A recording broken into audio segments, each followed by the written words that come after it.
నమస్కారం. నా మొదటి వీడియో మీరు ఇంతగా ఆదరిస్తారని అనుకోలేదు. యాక్చువల్గా ఇంత సపోర్ట్ చేస్తారని కూడా అనుకోలేదు. నా వీడియో చూసిన అందరికీ ధన్యవాదాలండి. చూడని వాళ్ళు కూడా మళ్ళీ చూడండి. చాలామంది ఆ వీడియో చూసిన వాళ్ళు పెడుతున్నారండి ఏంటంటే మేము కూడా ఇలాంటి అంటే మీలాగానే మేము కూడా బిజినెస్ అంటే ఎంసీఏ అంటే జాబ్ చేసి మళ్ళీ ఇప్పుడు బిజినెస్ స్టార్ట్ చేసామండి. మాకు ఏదో ఒక రకంగా కొంచెం భయం అనిపిస్తుంది. అది మరి కరెక్టేనా, అంటే మీకు అలాంటి బిజినెస్ అంటే బిజినెస్ చేసినప్పుడు మీకు అలాంటి భయాలు కలిగాయా అని నాకు చాలామంది మెసేజ్లు కానీ కామెంట్ కానీ వచ్చాయి. దానివల్ల అందుకే నెక్స్ట్ వీడియోను చేద్దామని చేస్తున్నాను. నేను కూడా ఫస్ట్లో అదేవిధంగా మీలాగానే నాకు కూడా అనిపించింది, భయం ఫస్ట్ వేస్తుంది. ఎందుకంటే ఫస్ట్ జాబ్ చేసేటప్పుడు అనిపిస్తుంది ఎట్లయినా ఒక బిజినెస్ చేయాలనిపిస్తుంది. కానీ మళ్ళీ ఏంటంటే జాబ్ మానేసి మళ్ళీ బిజినెస్లో దిగుతున్నప్పుడు మాత్రం అనిపిస్తుంది, అరే ఎందుకురా ఈ లొల్లి పెట్టుకున్నా అంటే అనిపిస్తుంది. అది మాత్రం వాస్తవం, నాకు అనిపించింది. కాకపోతే నేను ఈ విధంగా అధిగమించాలని నేను ఈరోజు చెప్తాను. చూడండి. దానికోసం నాకు ఫస్ట్ రోజు కలిగిన అనుభవం ఏంటంటే చేదు అనుభవం ఏంటి, నాకు ఏ విధంగా జరిగిందని చెప్తాను కదా.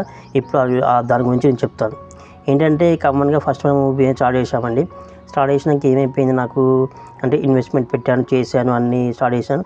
ఫస్ట్ రోజు ఏమనిపించింది అంటే అరే నేను అంటే ఇప్పుడు బిజినెస్ అంటే జాబ్ అంటే ఏంటంటే కామన్గా మనం వెళ్ళడము రావడము మన వర్క్ ఎందుకు చేసుకొని బాగా అనిపిస్తే, ప్లస్ ఎవరైనా మన మేనేజర్ కానీ ఎవరైనా మనని మెచ్చుకుంటే ఆ రోజు మనకు సంతోషంగా ఆ రోజు అనిపిస్తుంది. అదే కానీ బిజినెస్లో ఆ విధంగా కాదు. ఫస్ట్ రోజు ఏమనిపించింది అంటే అరే నేను ఇంత చదివినాను. ఆ రోజు ఏమైందంటే బిజినెస్ పెట్టగానే ఫస్ట్ ఏమవుతుందంటే మనం ఏదైనా బిజినెస్ పెట్టగానే స్టార్ట్ కావగానే అందరూ వచ్చేసి మనం ఏదైనా బిజినెస్ పెట్టగానే అంటే స్టార్ట్ చేయగానే అందరూ సేల్స్ కావడము, ప్లస్ ఇదంతా ఒకటి రోజు లక్షలు కోట్లు రావు కదండి.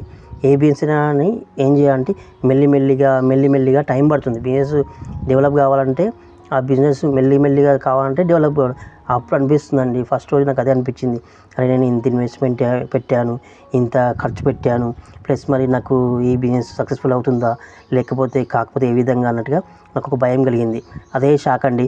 ఆ రోజు యాక్చువల్గా ఏది కూడా ఆ రోజు బిజినెస్ కాలేదు. నేను పెట్టిన రోజు నాకు ఏది రోజు మొత్తానికి బిజినెస్ రాలేదు. అంటే నీళ్ళు కాబట్టి నాకు ఆ రోజు భయమైంది. అరే ఏ విధంగా ఎట్లా అనేది భయమైంది. కాకపోతే దాన్ని మెల్లిమెల్లిగా వెళ్ళామనుకోండి. మనం ఏం చేస్తామండి, ఆఫీస్లో జాబ్ చేసేటప్పుడు ఏంటంటే మనం ఏదైనా ప్రాసెస్ గురించి మాట్లాడతాం. అంటే ఏంటంటే ప్రాసెస్ అంటే సపోజ్ ఏదైనా వర్క్ ఉందనుకోండి, ఆ వర్క్ ఏ విధంగా జరుగుతుంది, ఏ విధంగా చేస్తే అది రిజల్ట్ వస్తున్నట్టుగా మనము అంటే మనకి కమ్యూనికేషన్ అనేది ఏంటంటే మనము వెల్ నోన్ పర్సన్స్తో అంటే ఏ విధంగా అంటే మనము చదువుకొని జాబ్ చేస్తున్నాం కాబట్టి, అంటే మనం చదువుకున్నాము ప్లస్ మనము మంచి ప్రొఫెషనల్ జాబ్ చేస్తున్నాము, మనం మాట్లాడే పీపుల్ కూడా ప్రొఫెషనల్గానే ఉంటారు. అంటే ఎవరితోనూ మనము లోకల్ పీపుల్తో మాట్లాడము. కాబట్టి మనకి ఏమనిపిస్తుంది అంటే మనం మాట్లాడే వే కానీ ఏదైనా కొద్దిగా అంటే కొంచెం ఏంటంటే కొంచెం చాలా బాగా మాట్లాడతాం. అంటే బాగా మాట్లాడాలి, కస్టమర్స్ కూడా బాగా ఉండాలన్నట్టుగా, అంటే మనం చేసిన బిజినెస్ ఎన్విరాన్మెంట్ మనం చేసే బిజినెస్లో కూడా ఉండాలనుకుంటాం. కాకపోతే మనం పెట్టే బిజినెస్ ఏంటంటే మనం ఫస్ట్ పెట్టాం కదండి. ఫస్ట్ దానిలాగా మనం చేసే జాబ్లో ఉన్నట్టుగా అద్దాల మేడలు, ఏమంటారు అద్దాలతో నుంచి కట్టిన ఆ బిల్డింగ్ మనం అలా పెట్టాం. ఎందుకంటే మనం ఫస్ట్ బిజినెస్ని ఒకటేసారి ఎవరైనా అంతే, ఏ బిజినెస్ పెట్టినా కానీ ఎవరైనా కానీ ఒకటేసారి పెద్దగా పెట్టరు. కాబట్టి మనం ఫస్ట్ ఏం చేస్తాము, చిన్నగా స్టార్ట్ చేస్తే మనకు బిజినెస్ అనుభవం లేదు కాబట్టి ఏమనిపిస్తుంది అంటే అరే ఇది ఇందిరా వీళ్ళతో మాట్లాడు, ఈ ప్రజలతో మాట్లాడు ఏంది, ఈ లోకల్ పీపుల్తో మాట్లాడేంది అనిపిస్తుంది. యాక్చువల్గా నిజంగా చెప్పాలంటే అండి, మనము ప్రొఫెషనల్గా ఉన్నప్పుడు మాట్లాడే తీరు కంటే ఈ లోకల్లో ఉండే పీపుల్తో మాట్లాడే తెలివి అనేది చాలా ఎక్కువ అండి. నా అనుభవం ప్రకారంగా చెప్తున్నానండి.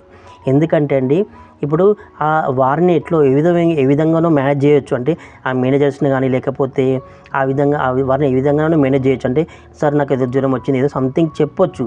కానీ ఈ లోకల్ పీపుల్ని కన్విన్స్ చేసి మన ప్రోడక్ట్ని వాళ్ళకి సేల్ చేయాలంటే చాలా తలపానం తొక్కొస్తుంది. నాకైతే అలానే అనిపించిందండి.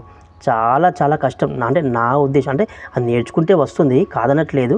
కాకపోతే ఫస్ట్ డేలో కాబట్టి మనకు మెల్లిమెల్లిగా నేర్చుకోవాలి. అంటే ఫస్ట్ డేలో ఎప్పుడు నిరుత్సాహపడదండి. ఏ బిజినెస్ పెట్టినా కానీ ఎవరైనా కానండి, ఇప్పుడు అంబానీ కానీ టాటా కానీ ఎవరైనా అండి, ఎవరైనా కానీ ఫస్ట్ బిజినెస్ పెట్టినప్పుడు కష్టాల నుంచి స్టార్ట్ అవుతుంది. ఎందుకంటే వాళ్ళ దగ్గర ఫస్ట్ ఉన్న డబ్బన్ని ఒకటేసారి పెట్టేసి లాస్ సపోజ్ ఇఫ్ కండిషన్లో బిజినెస్ అనేది లాస్ అయిపోతుంది అనుకోండి, అప్పుడు ప్రాబ్లం ఏమవుతుందని అంటే ఉన్న డబ్బులన్నీ పోతాయి, కష్టాల్లో ఉంటాయి. కాబట్టి ఎవరైనా అండి తెలిసిన వారు ఎవరైనా కానీ చాలా జాగ్రత్తగా పెడతారు. కాబట్టి మనం ఫస్ట్ చిన్నగానే స్టార్ట్ చేసుకోవాలి.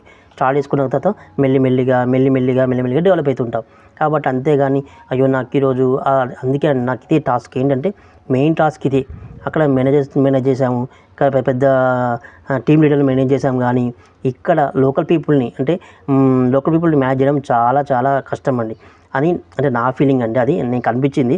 ఎందుకంటే ఎంతోమంది చేశారు బిజినెస్, కానట్లేదు, నాకంటే ఎక్స్పర్ట్స్ కూడా ఉన్నారు బిజినెస్లో, కాదనట్లేదు. కాకపోతే నాకు అనిపించే ఒపీనియన్ మీకు చెప్తున్నాను. అదే దీనివల్ల నేను నేర్చుకున్న ఏంటంటే అండి, మనము ఎంతో పెద్ద అంటే మన తెలివిని బట్టి, అంటే మనకున్న తెలివిని అంటే చదువుకున్న తెలివిని బట్టి ఎంతో పెద్ద బిజినెస్ మ్యాన్స్ కానీ ఎంతో వాళ్ళని చేయొచ్చు. కానీ మనం చిన్న లోకల్ పీపుల్ మాత్రం కన్విన్స్ చేయాలంటే చాలా కష్టమైంది. ఎందుకంటే వాళ్ళకు కొంతమంది చదువు రాని వాళ్ళు ఉంటారు, కొంతమంది చదువు వచ్చిన వాళ్ళు ఉంటారు. చదువు వచ్చిన వాళ్ళు చెప్తే అర్థం చేసుకుంటారు కావచ్చు, కానీ చదువు చెప్పిన వాళ్ళు ఉంటారు చూడండి, వారు చాలా ఎందుకంటే అండి కిందికి క్వశ్చన్ ఇస్తే ఆన్సర్ ఒకరికి మనకి ఏవైతే ఒక్కొక్కసారి చాలా విసుకొస్తాయి. అయినా కానీ చాలా ఓపికగా చాలా నెమ్మదిగా, ఎందుకంటే మనం ఎంసీఏ చేశాం కదా, నేను వీడితో ఏం మాట్లాడడం, నేను వీడికి ఏమంటారు ఎక్స్ప్లెనేషన్ ఇవ్వడం ఏందని అనుకుంటాం. కానీ తప్పండి, బిజినెస్లో చాలా ఓపిక చాలా అవసరం. బిజినెస్లో మన జాబ్లో చేసే ఓపిక అంటే 200% ఎక్కువ మనకు ఓపిక ఉండాలని నేనైతే చాలా వరకు తెలుసుకున్నాను. నాకైతే పర్ఫెక్ట్గా తెలుసండి. ఎందుకంటే అందులో ఏంటంటే మనము ఒక్కొక్కసారి మనం విసుకొచ్చినప్పుడు అలా లీవ్ పెడతాం, ఏదో అవుతుంది. కాకపోతే ఇది అలా కాదు. ఏదైనా ఒక కస్టమర్ వచ్చిందంటే దాన్ని పర్ఫెక్ట్గా ఆ డీల్ని కంప్లీట్ చేయాలి. చేస్తేనే మనం అప్పుడు సక్సెస్ అయినట్టు. లేకపోతే మధ్యలో వదిలిపెట్టామనుకోండి, నెక్స్ట్ అంటే ఈ మంత్కి ఉంటుంది కావచ్చు భోజనం, కానీ నెక్స్ట్ మంత్కి భోజనం కావాలంటే ఈ క్లయింట్ని పట్టుకుంటే మనం నెక్స్ట్ మంత్ భోజనం వస్తుంది. కాబట్టి కంపల్సరీ నాకు తెలిసినంత వరకు అయితే ఈ వీడియోలో చెప్పేది ఏంటంటే మనకు ఓపిక చాలా అవసరం అని నేను చెప్తున్నాను మీకు. ఇది నాకు తెలిసిందండి. నేను దీన్ని ఈ గుణపాఠం అంటే దీని ద్వారా నేను తెలుసుకున్నాను. అప్పుడు అర్థమైందండి, చదువు వేరు బిజినెస్ వేరు. చాలా ఏదైనా కానండి నా అనుభవ ప్రకారంగా చెప్తున్నా అండి, చదువు అనేది మనకు చదవడానికి ఉపయోగపడుతుంది. అంతేగాని మన బిజినెస్ చేస్తేనేనండి మనకు అందుకేనండి కామన్గా మనం రోడ్లపై షాపులలో చూస్తాం కదండి, మన వైశ్యాస్ వాళ్ళు ఏం చేస్తారు, పిల్లలకి చిన్నప్పటి నుంచే బిజినెస్ నేర్పిస్తారండి. ఎందుకంటే అండి వాడికి ఒకవేళ ఇఫ్ కండిషన్లో ఓ టైంలో వాడికి జాబ్ చేయలేకపోయినప్పుడు, అంటే జాబ్ చేసే ఓపిక లేనప్పుడు, జాబ్ చేసే అంత శక్తి లేనప్పుడు వాడు ఏం చేస్తారంటే వాళ్ళ కొడుకులని వాళ్ళ పిల్లల్ని వాళ్ళు బిజినెస్లో దిగుతారు. ఎందుకంటే వాళ్ళకి ఆల్రెడీ చిన్నప్పటి నుంచి చేసే అనుభవం ఉంటుంది. కాబట్టి వాళ్ళు ఈజీగా బిజినెస్లో దిగుతారు. కాబట్టి మనకు కూడా అంటే నా ఉద్దేశం ప్రకారం యాక్చువల్గా మనకు ఇలాంటి బ్యాక్గ్రౌండ్ లేదండి. మా నాన్న వాళ్ళు కానీ ఎవరు కానీ బిజినెస్ చేయలేదు. అంటే అందరూ ఎంప్లాయీస్ కాబట్టి మనం కూడా అదేవిధంగా ఎంప్లాయ్ చేసేది. కాకపోతే వాళ్ళు గవర్నమెంట్ ఎంప్లాయీస్ కాబట్టి వాళ్ళకి ఎలాంటి స్ట్రెస్ అనేది ఉండదు. వాళ్ళకి ఎలాంటి స్ట్రెస్ ఉండదు. వాళ్ళు బిజినెస్ పెట్టాలి, బిజినెస్లో దిగాలంటే వాళ్ళకి ఆలోచన లేకుండే. కానీ మనకేమైందంటే అండి, మనకు ఈ సాఫ్ట్వేర్ జాబ్లు ఇవన్నీ స్ట్రెస్ ఉండడం వల్ల ఇలాంటి బిజినెస్లో దిగడం జరిగింది. అయితే బిజినెస్ దిగేటప్పుడు ఎవరికైనా అండి అంటే నేర్చుకోవడం కోసం కష్టపడాల్సిందండి, కంపల్సరీ కష్టపడాల్సింది. ఎందుకంటే ఇప్పుడు ఏదైనా జాబ్ అంటే ఇప్పుడు జాబ్లో కూడా చూడండి ట్రైనింగ్ ఇస్తారు. ఫస్ట్ కేటీ అంటే నాలెడ్జ్ ట్రాన్స్ఫర్ అంటే మనకు చెప్తారు ఏంటంటే అని చెప్తారు. అదేవిధంగా ఇందులో అండి కంపల్సరీగా మన చదువును మన డిగ్రీని పక్కన పెట్టాలి. అంటే నేను ఇంత చదువుకున్నాను పక్కన పెట్టేసి మనం నేర్చుకోవడానికి ప్రయత్నం చేయాలి. అప్పుడే మనము ఎదగడానికి అంటే మన బిజినెస్ డెవలప్ అవ్వడానికి పునాది పడుతుంది.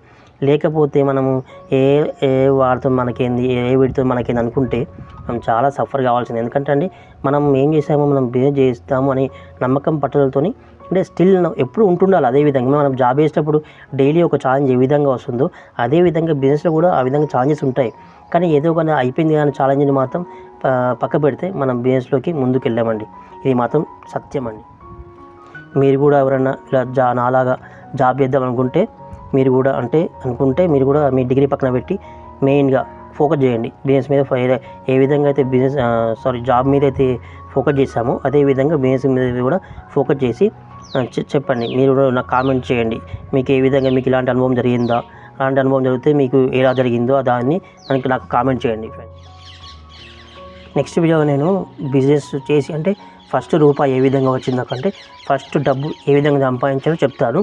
అంటే నాకు మొట్టమొదటి సంపాదన ఏ విధంగా స్టార్ట్ అయింది, ఎట్లా వచ్చిందో చెప్తాను నెక్స్ట్ వీడియోలో.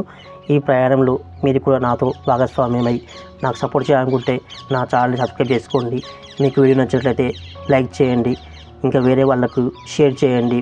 మీకు ఏమన్నా అనిపిస్తే కామెంట్ చేయండి. మీరు నాకు సపోర్ట్ చేయండి. Thanks for watching this video. Thanks friends.